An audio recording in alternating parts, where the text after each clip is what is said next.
పాండురారుణవర్ణాని నీలమాంజిస్థకాని చ కపీనాకృష్యమాణాని మహాభ్రాణి చ కాశిరే ప్రవిశన్నభ్రజాలాని నిష్పతంశ్చ పునః పునః ప్రచ్ఛన్నశ్చ ప్రకాశశ్చ చంద్రమా ఇవ లక్ష్యతే ప్లవమానం తు తం దృష్ట్వా ప్లవంగం త్వరితం తదా వవర్షుః పుష్పవర్షాణి దేవగంధర్వ దానవాః తతాపనహితం సూర్యః ప్లవం తం వానరోత్తమం శిశేవే చ తదా వాయు రామకార్యార్థసిద్ధయే ఋషయస్తుష్టువుశ్చైనం ప్లవమానం విహాయస జగుశ్చ దేవగంధర్వాః ప్రశంసంతో మహౌజసం నాగాశ్చ తుష్టువుర్యక్షా రక్షాంసి విబుధాః ఖగాః ప్రేక్ష్య సర్వే కపివరం సహసా విగతక్లమం తస్మిన్ ప్లవగశార్దూలే ప్లవమానే హనూమతి ఇక్ష్వాకుకులమానార్థి చింతయామాస సాగరః సాహాయ్యం వానరేంద్రస్య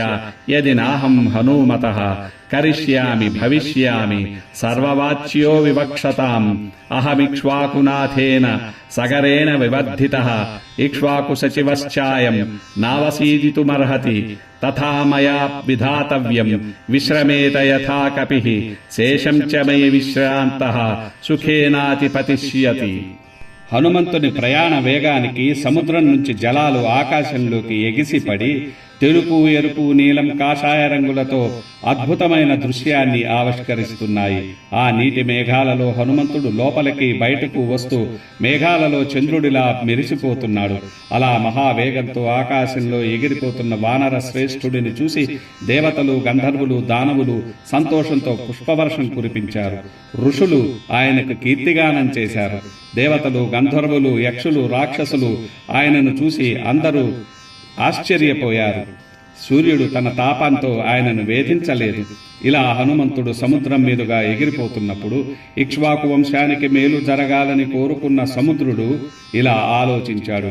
ఈ వానరేంద్రుడైన హనుమంతుడికి నేను సహాయం చేయకపోతే అందరి నిందకు పాత్రుడనవుతాను. ఇక్ష్వాకు వంశపు రాజు సగరుని వల్లనే నేను విస్తరించాను కాబట్టి వారి కార్యసిద్ధికి బయలుదేరిన ఈ వానర సింహుడు కష్టపడకుండా విశ్రాంతి తీసుకునేలా నేను ఏర్పాట్లు చేయాలి అనుకున్నాడు.